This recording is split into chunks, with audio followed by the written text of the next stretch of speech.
It's a Friday. You know what that means. It is time to lay our picks down on the table. A little bit of a lighter slate, but we're going to get to it right here on the Louisiana Lunch Hour podcast.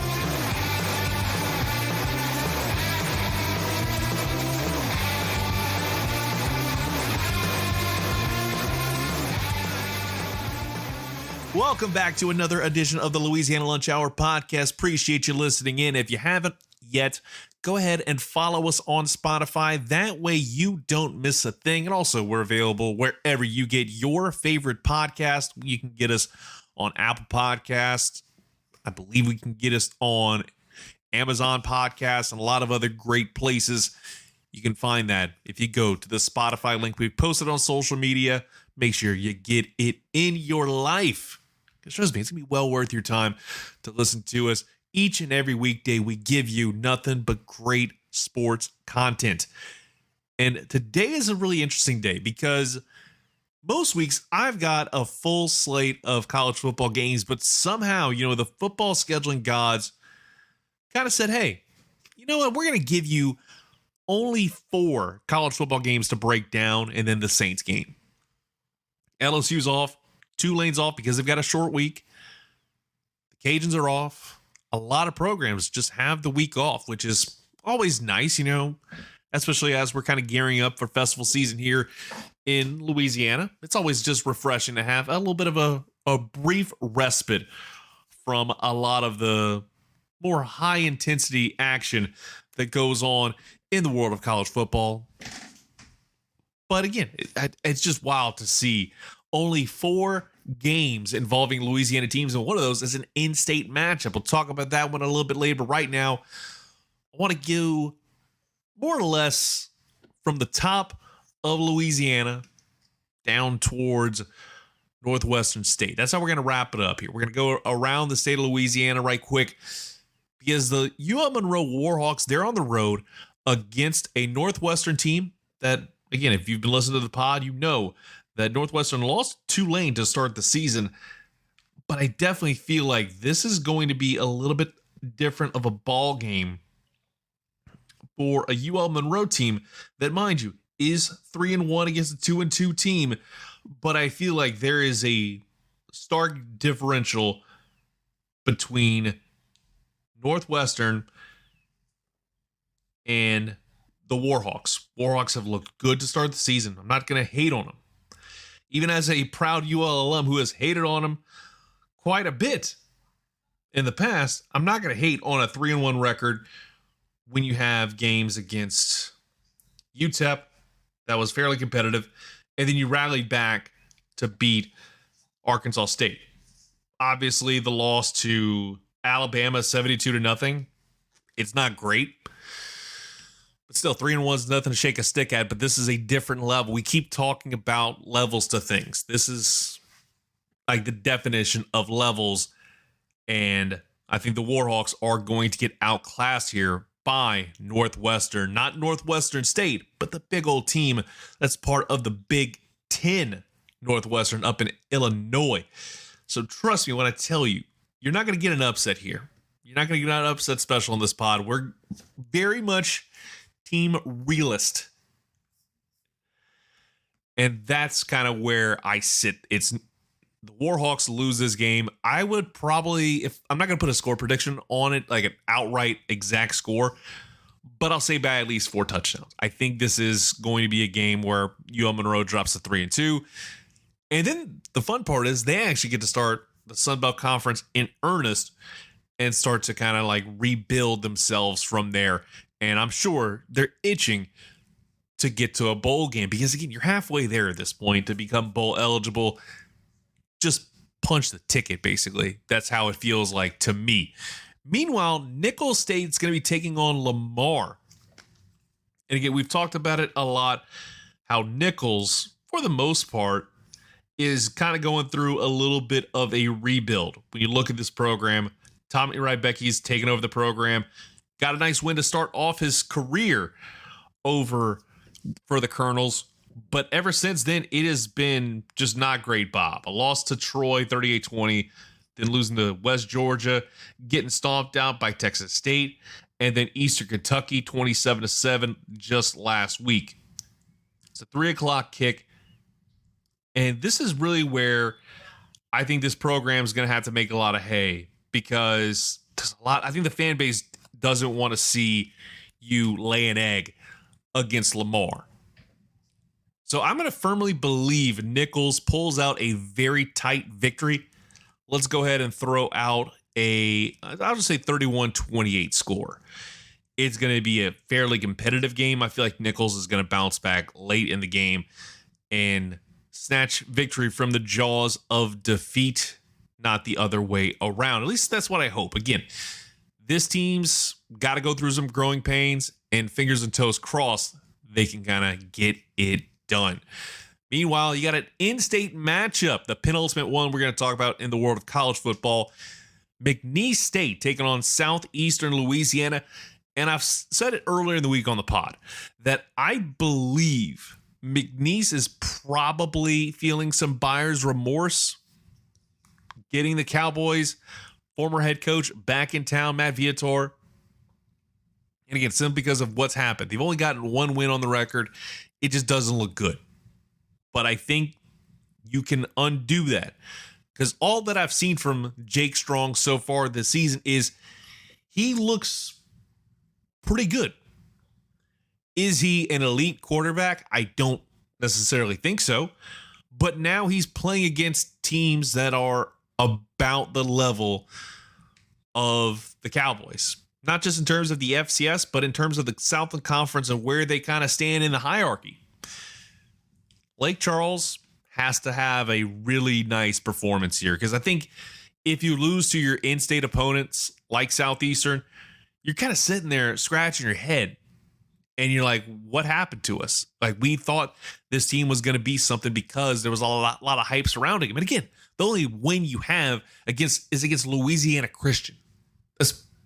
That's not a great comparison. That's like saying, Alabama, if they had a one-win season, the win was against Citadel. That's what it feels like, just in comparison's sake. Having that one win be a team, I believe, is Division II. That's not good. No matter what level of football you are.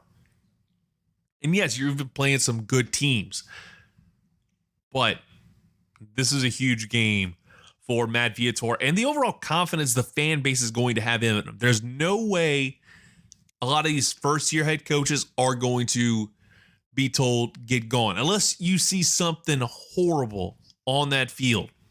Because these programs, they got to pay too much money to these guys. That's how I feel when I look at everything. So I'm going to go McNeese pulling out a very, very close win. Northwestern State going to be taking on Texas A&M. The Demons still looking for their second win of the season. And I feel like they have a chance to get it, but I'll give the very slight edge to East Texas A&M. Mainly because I feel like Northwestern State is in that rebuild phase once again. Again, the fact that you got your first win in about 3 years, it's great. But you got to build on that. And I feel like they're going to get that win before the end of the season. Like, I can almost guarantee that. But it's not going to happen this weekend against East Texas A&M. I would love to see it, but just it's one of those prove me wrong type of games for the Demons. So hopefully a four-come does happen, but I feel like Texas A&M is going to get it done. Now we'll get to the NFL game, and really the crux of this podcast is probably one of the most important games for Spencer Rattler's young career. Against the New York Giants at home. The first road game for one Jackson Dart. That said, we talked about it a lot a few weeks ago, the last time the Saints were at home against the San Francisco 49ers. That fan base showed up and showed out, and that was from the West Coast. You can about imagine, and it'd probably be even more so if Malik Neighbors was actually playing in the game this Sunday, but obviously he's out for the year. Jackson Dart doesn't have his wide receiver one, the guy that is considered to be one of the big rising stars in the league. He's out for the year. You got a lot of other question marks on that team, but you probably got a whole lot more with the Saints. And that dome field advantage, it's not there. Yes, the Saints diehard faithful, the ones up in section 600, those fans will probably be there.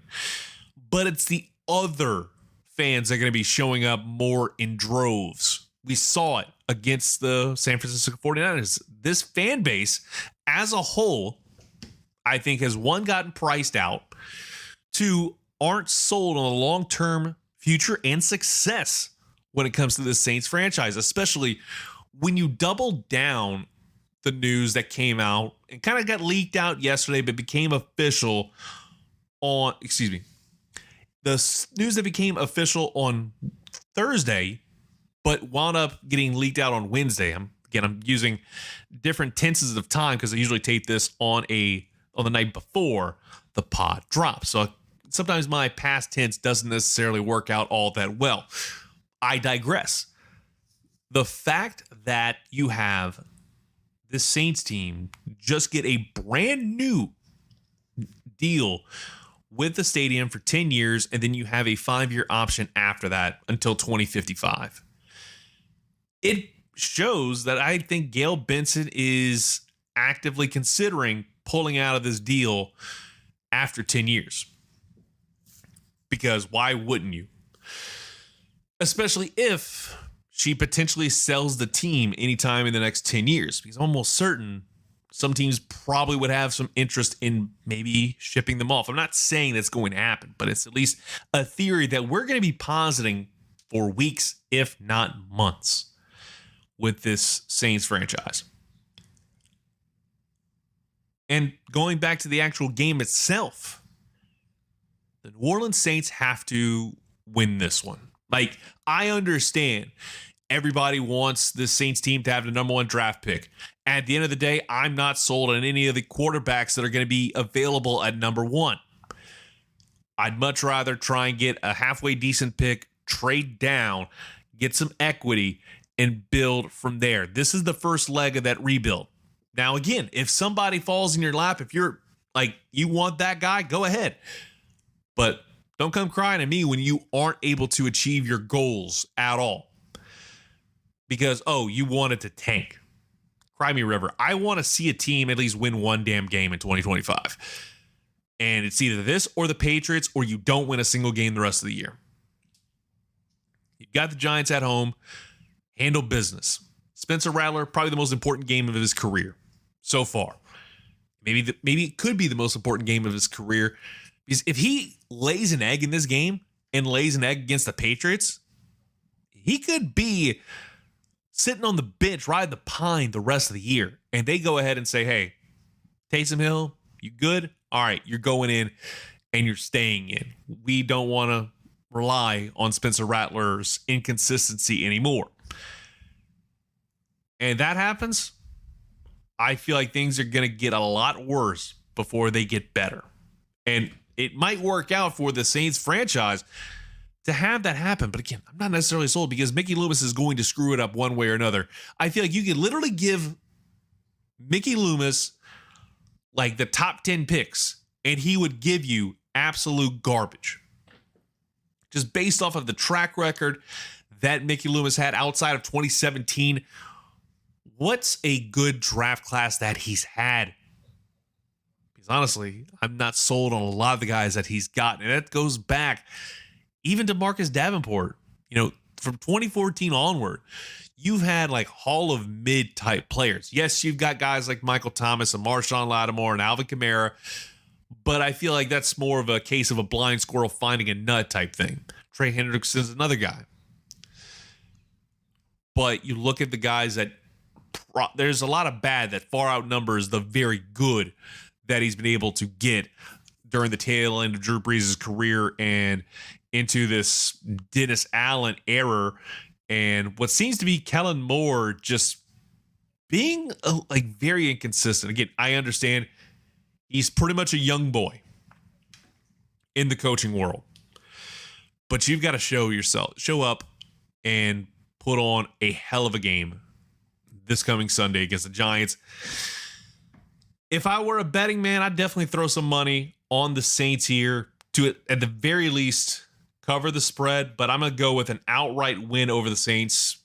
I understand there's probably a lot of Saints fans that would not want to see that because they just want this Saints team to tank and, more importantly, get the number 1 draft pick, go get whoever the hot quarterback of the week is. Because, again, honestly, at this point, and again, it's a month into the season, I haven't seen every single top flight quarterback. In fact, I was seeing Walter Football, who's the one I like to rely on the most when it comes to who the true hotness is, because it's not Mel Kiper. And more importantly, I trust Walter Football a lot more because I feel like the guy gets it. He's usually pretty spot on with his predictions. And he says John Mateer is the number 1 draft pick going to the New Orleans Saints. And if that happens, I might just puke because I just don't believe in getting a quarterback this year. I don't care who it could be.